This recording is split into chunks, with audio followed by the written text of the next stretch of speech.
Good evening.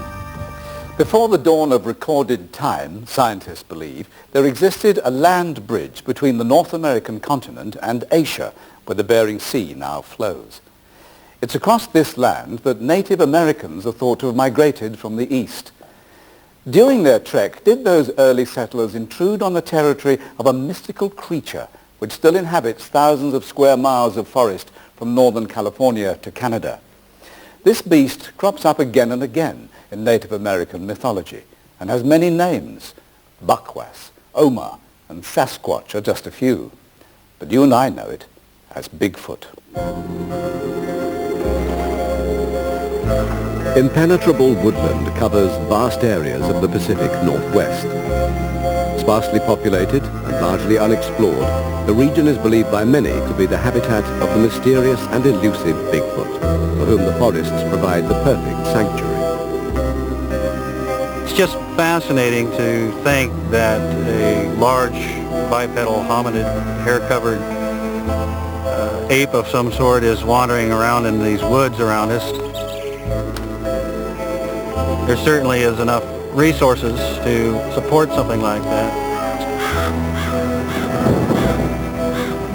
Todd Neese is a computer manager from Portland in Oregon and a sergeant in America's National Guard. During a training exercise in the forests, Todd had just detonated some explosives when he says he noticed movement near the blast site. There, standing in the middle, were these three figures, very dark, almost jet black in color, standing on two legs, arms to their side, quite like a human would. Minutes later, Neese was approached by a startled colleague. And he goes, "Did you happen to see what I saw?" I said, "I don't know, what did you see?" And it's at that time he came out and said, "Well, for lack of a better word, I saw three of these big feet." And I said, "Bingo, I saw them too."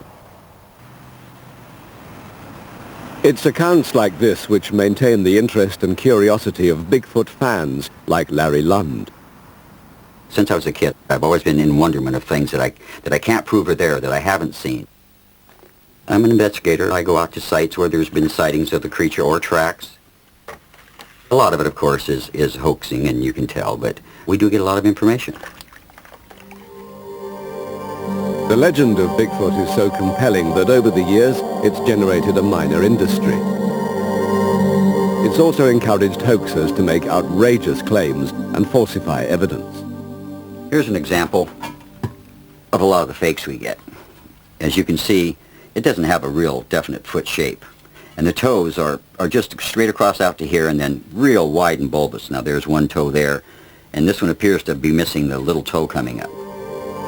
And the hoaxers don't stop at Bigfoot's little toes. I want you to listen to this. This is a tape that has been sent. It's supposed to be the sound of a Bigfoot. And this is what people say they're hearing.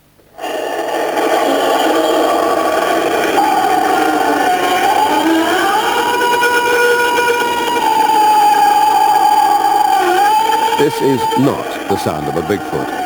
It's a fake, recorded in a church bell tower. But there's one piece of evidence that even Larry finds persuasive. In 1967, a Bigfoot enthusiast called Roger Patterson shot this remarkable piece of film in Bluff Creek, California. It shows this creature walking away from Roger Patterson as he filmed. He runs behind it. Patterson claims he'd filmed a female Bigfoot. As she turned, you can really see that it is a female creature then, because she has large pendulous breasts. And as she disappears, you can still see the movement of the skin. You can see the muscle tone. I'm convinced this is a real creature. The following day, Patterson returned to Bluff Creek and took what he claims were casts of footprints made by the Bigfoot. A somewhat normal-looking human-type foot. Toes are displayed just about right, nice angle, a nice flat heel here with no outrageous lines in it. So, since we do have the film and these were cast by people the next day, we believe these are real. The Patterson film has always aroused controversy. Its supporters point to the fact that in 30 years, nobody has confessed to a hoax. They also claim that no one at the time would have had the skills to fake it. Several of the movie people and their special effects have looked at this film. They said, "Larry, back then, 1967, not possible. 1,000 miles to the north lies Vancouver Island in British Columbia. It's surrounded by numerous smaller islands where dense forest extends to the shoreline. For centuries, these islands have been home to Native Americans. Village Island, now long since abandoned, was the birthplace of Tom Seaweed. For him and his tribe, the legend of Bigfoot, or Bukwus as they call the creature, is part of folklore. My people, the Quagio, have always believed in a being that inhabits this area. Now the Bukwus is said to be a large, hair-covered giant that you can see on the beaches when you're out clam digging on low tide. And many of our legends and dances are about the Bukwus. And when you dance, you imitate this. And the Bukwus will be there, like this, hiding behind his arm. And as he steps, he comes forward and he pulls his arm up. 4 years ago, Tom and a friend took a boat trip around the deserted islands off the Vancouver coast.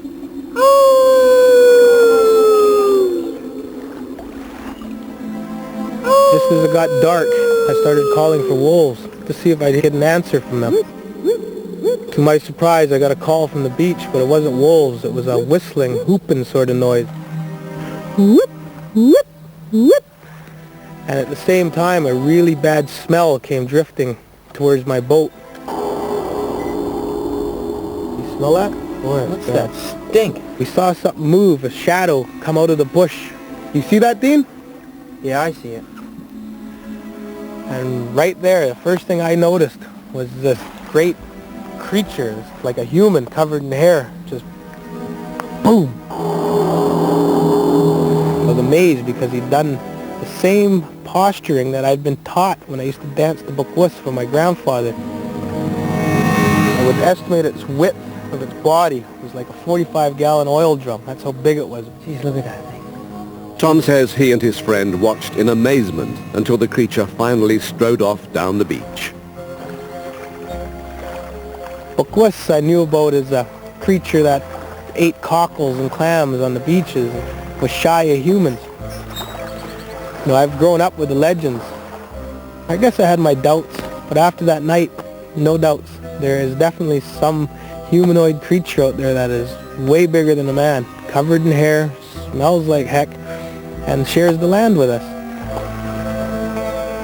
Did Tom really see a Bigfoot that night? Skeptics believe there is a simple explanation. The witnesses have been confusing Bukwus or Sasquatch with wild bears, common to the region. This theory is rejected by wildlife biologist Dr. John Bindernagel, who has studied hundreds of sightings.